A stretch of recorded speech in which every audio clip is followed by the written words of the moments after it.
Numéro 25. Imaginez naître avec un corps partagé, mais défiez toutes les attentes en vivant de manière indépendante et même en décrochant le métier de vos rêves. C'est l'incroyable histoire de Sona et Mona, des jumeaux siamois du Punjab en Inde. Nés le 14 juin 2003, ces jumeaux ont 2 têtes, 2 cœurs, 4 bras, 2 reins et 2 moelles épinières. Mais ils partagent un foie, une vésicule biliaire, une rate et une seule paire de jambes. Abandonnés juste après la naissance à cause de difficultés financières, ils ont été recueillis dans un foyer pour personnes dans le besoin. Élevés là-bas, les frères ont développé une coordination remarquable. Ils ont appris à marcher, à jouer et même à se faire des farces mutuellement. Malgré leur anatomie unique, ils ont fréquenté l'école sur place et se sont distingués autant dans les études que dans la formation professionnelle. En 2021, à 19 ans, ils ont fait la une en obtenant des emplois publics d'électriciens, avec 2 salaires distincts, reconnaissant ainsi leurs contributions individuelles, une décision novatrice qui les considérait comme 2 employés séparés. Ils partagent un estomac, une vessie et les organes génitaux, mais possèdent des poumons et des cerveaux séparés, ce qui laisse la place à des personnalités bien distinctes. Numéro 24.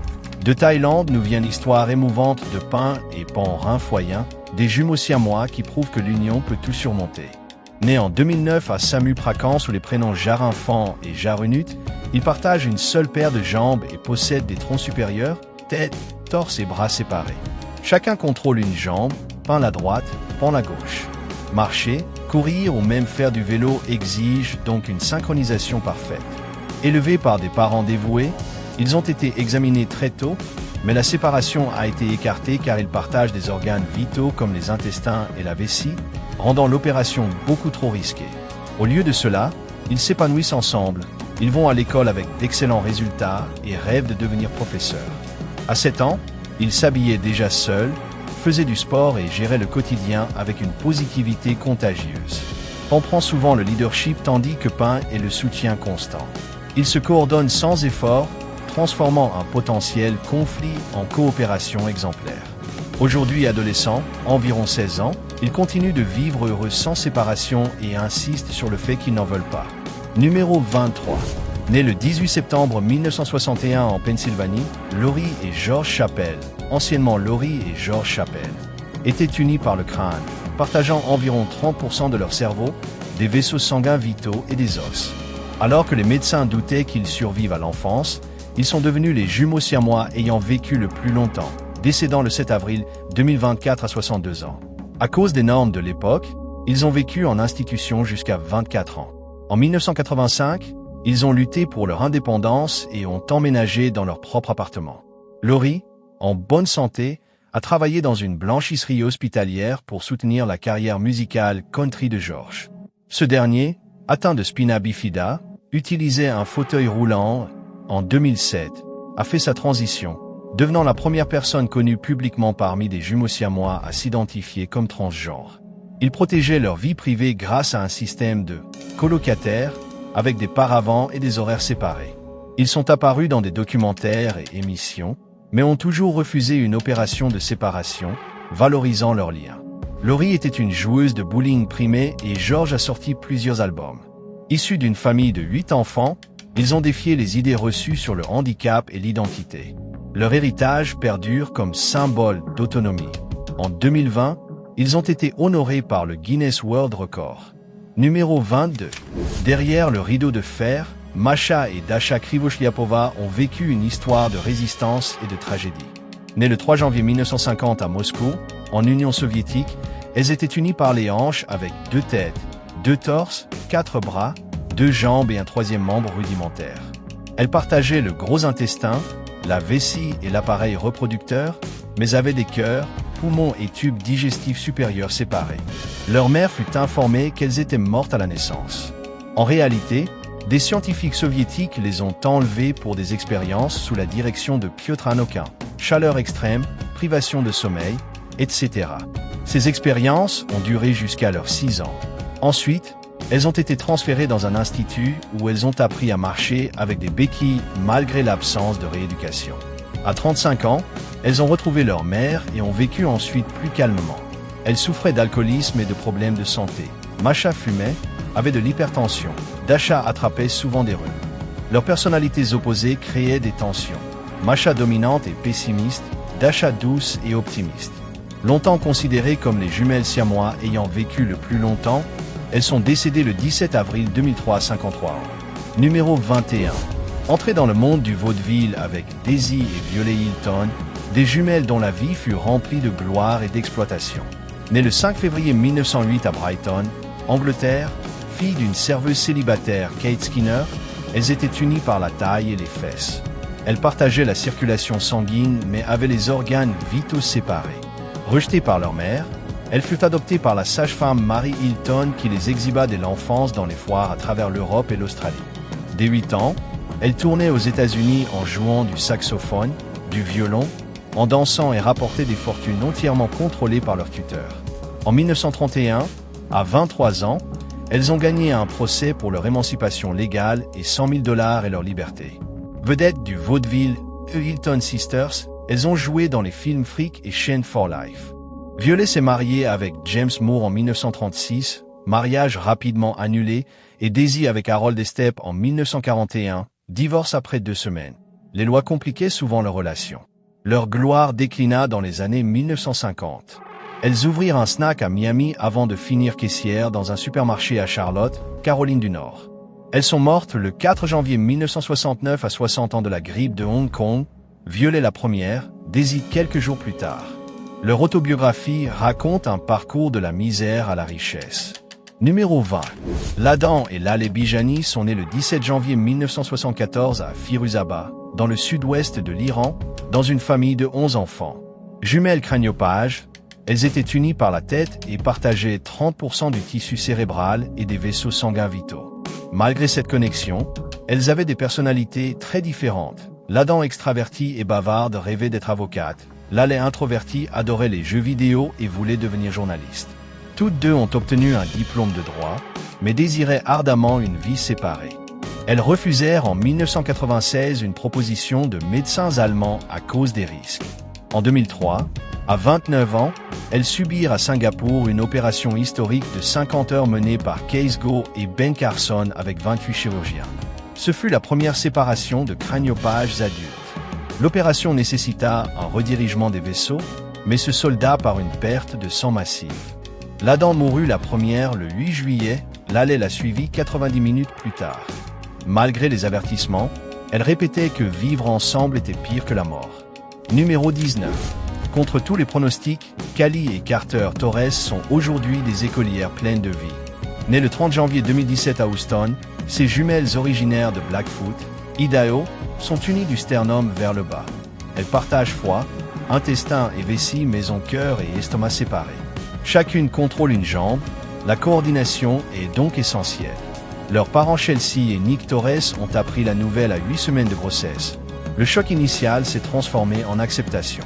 À la naissance, on ne leur donnait que 24 heures à vivre. Elles ont passé 5 semaines en soins intensifs avant de rentrer chez elles. Aujourd'hui âgées d'environ 8 ans, elles utilisent des fauteuils roulants, font de la kinésithérapie pour apprendre à marcher, réussissent bien à l'école, font du vélo et jouent comme tous les enfants. Callie est battante et autoritaire, Carter est joueuse et espiègle. Aucun projet de séparation n'est prévu à cause des risques. Chelsea partage leur quotidien sur les réseaux, coud des vêtements sur mesure et promeut la normalité. Les filles se considèrent comme meilleures amies et répondent aux regards avec dignité. Elles veulent montrer qu'elles sont juste 2 petites filles ordinaires dans une situation peu commune. Numéro 18. D'une naissance inattendue à une merveille médicale, l'histoire de Safa et Marwa Ullah incarne l'espoir rendu possible par les soins modernes. Nées par césarienne en janvier 2017 à Karzara, Pakistan, les sœurs étaient unies par la tête, partageant crâne et vaisseaux sanguins, tournées dans des directions opposées et ne pouvaient donc jamais se voir. Leur mère Zena Bibi avait déjà 7 enfants. Le père était mort d'une crise cardiaque avant la naissance. Les médecins locaux les ont orientés vers un hôpital de Londres où elles arrivèrent à l'automne 2018. Financées par l'homme d'affaires Murtaza Lakhani, elles subirent 3 grandes opérations sur 4 mois, 55 heures au total, avec une équipe de 100 spécialistes menée par Noor Ulowaz Jelani et David Dunaway. Parmi les complications, caillots dans les veines de Safa et chute du rythme cardiaque de Marwa. À la fin, une veine partagée fut attribuée à Marwa, la plus faible. Elles reçurent leur congé en juillet 2019 et rentrèrent au Pakistan en 2020 avec rééducation continue. Aujourd'hui âgée d'environ 8 ans, Safa a besoin de plus de soutien tandis que Marwa progresse plus vite. Toutes deux apprennent à marcher. Numéro 17. Défiant toutes les prédictions, les jumelles Nive et Nelly Colestin ont transformé leurs conditions rares en plateforme d'empowerment. Nées au Suriname et élevées à Amsterdam, elles sont unies à l'arrière de la tête et partagent une artère vitale. La séparation est donc impossible. Les médecins disaient qu'elles ne passeraient pas l'enfance ni leurs 10 ans, pourtant elles prospèrent et se tiennent solidement sur leurs 4 pieds. Elles représentent seulement 2 à 6% des jumeaux siamois dans le monde. Leurs cerveaux et corps sont séparés. Elles ne peuvent se voir qu'avec un miroir. Leur lien très fort se manifeste malgré des personnalités opposées, l'une extravertie, l'autre réservée. Elles adorent les festivals de musique, les matchs de foot, le shopping et les séances maquillage, et mènent une vie sociale riche. Adolescentes, elles ont lancé des chaînes YouTube et Instagram pour sensibiliser, briser les stéréotypes et montrer qu'elles sont bien plus que des filles handicapées. Leurs parents évitent les médias et encouragent l'indépendance. Nive et Nelly affirment qu'elles ne voudraient pas être séparées même si c'était possible. Elles embrassent leur lien comme quelque chose de normal. Numéro 16. À l'époque des spectacles de phénomènes, les frères italiens Giacomo et Giovanni Battista Tocci ont fasciné le public avant de se retirer dans l'isolement. Nés vers 1875 à 1877 à Locarno, Italie, ils avaient 2 têtes, 2 troncs et 4 bras sur un seul corps inférieur avec organes partagés en dessous de la ceinture. Giovanni, droite, et Giacomo, gauche, contrôlaient chacun une jambe et avaient cœur et estomac séparés. Le choc nerveux du père le fit interner 1 mois, mais la famille voyagea bientôt à travers l'Europe avec les garçons dès les années 1880. Parlant couramment italien, français et allemand, les frères intelligents se produisaient quotidiennement en Suisse, Allemagne, France et gagnèrent une grande notoriété. Leurs caractères divergeaient. Giovanni calme aimait la bière. Giacomo bavard préférait l'eau minérale. Leurs disputes finissaient parfois à coups de poing.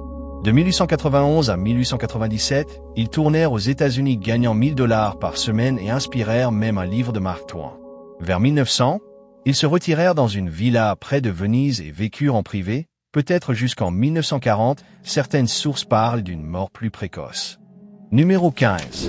Nés contre toute attente, Kendra et Malia Erin sont aujourd'hui des modèles de résilience et défenseurs de l'inclusion.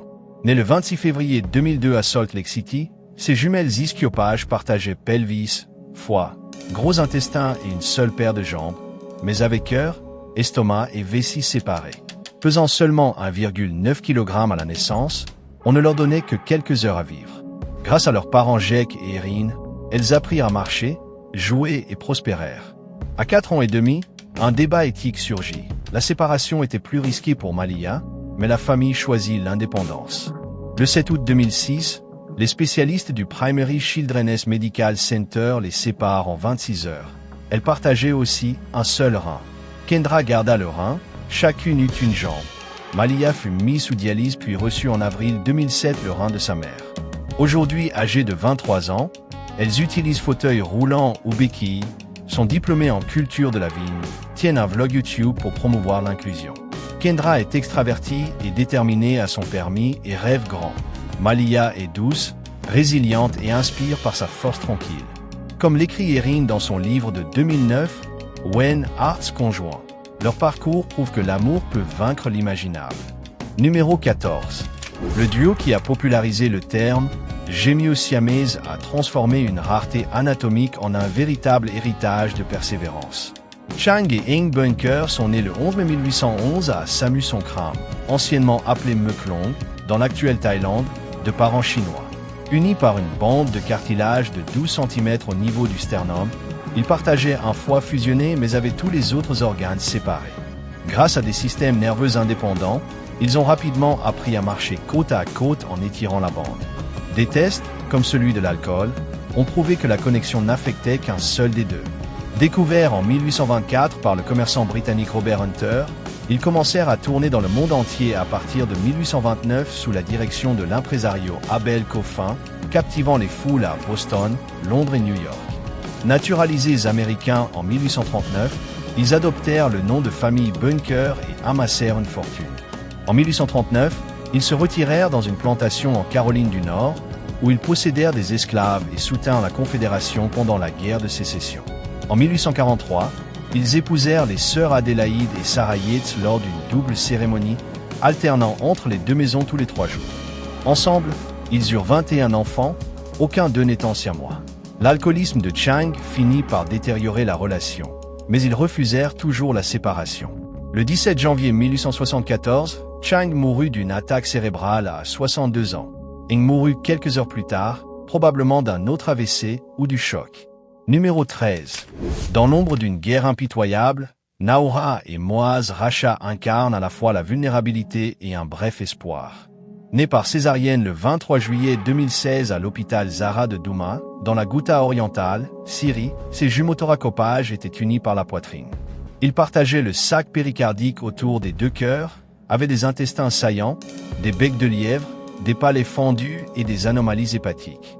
Pesant moins de 5 kg à eux deux, ils sont nés au milieu des bombardements au baril et des blocus, dans une région où les soins médicaux étaient rares et la mortalité infantile très élevée. Leur mère accoucha dans une clinique totalement épuisée. Les médecins syriens lancèrent un appel urgent à l'OMS pour une évacuation en vue d'une séparation. Le 12 août, le Croissant Rouge arabe syrien transporta les bébés d'1 mois et leur mère en ambulance jusqu'à un hôpital pédiatrique de Damas où ils furent brièvement stabilisés. Mais la bureaucratie et les combats retardèrent une sortie internationale. Plusieurs pays, dont l'Italie, proposèrent des traitements, mais les autorisations restèrent bloquées. Le 24 août, les 2 bébés moururent d'insuffisance cardiaque, à quelques semaines d'un possible sauvetage. Leur courte vie a révélé le coût brutal de la guerre sur les plus vulnérables et suscité une indignation mondiale. Numéro 12. Né en octobre 2001 à Mexico, Carmen et Lupita Andrade étaient unies par le torse. Elles partageaient le pelvis, le système circulatoire, le système digestif et l'appareil reproducteur, mais avaient des cœurs, des poumons, des estomacs et des bras séparés. Chaque sœur contrôlait une jambe. Les médecins ne leur donnaient que 3 jours à vivre, pourtant elles ont subi 17 opérations et ont déménagé à 5 mois à Connecticut pour de meilleurs soins. Apprendre à marcher demanda des années de coordination. À 17 ans, elles maîtrisaient déjà le quotidien et poursuivaient des études en biochimie et psychologie. Sur YouTube, elles défient les stigmates, refusent la fétichisation et les questions intrusives sur leur intimité et rejettent la séparation à cause des risques mortels. Carmen est extravertie et romantique. Elle a rencontré Daniel Salazar sur une appli en 2020 et s'est mariée avec lui en octobre 2024 sur le Loveland Pass Bridge, avec des accords clairs et une communication ouverte. Lupita est asexuelle et aromantique, considère parfois Daniel comme un frère et utilise des écouteurs pour avoir de l'intimité. Aujourd'hui âgée de 24 ans, elles défendent le consentement et les limites, répondent aux regards avec grâce et prospèrent en parfaite harmonie fraternelle, rappelant avant tout qu'elles sont des personnes. Numéro 11. L'histoire de Jaden et Anya McDonald se déroule en 2 chemins de triomphe bien différents. Nés le 24 septembre 2015 à Chicago, ces jumeaux craniopages étaient unis par l'arrière de la tête, partageant environ 6 cm de tissu cérébral. Une condition rarissime, une naissance sur 2,5 millions, avec un taux de mortalité infantile d'environ 80%.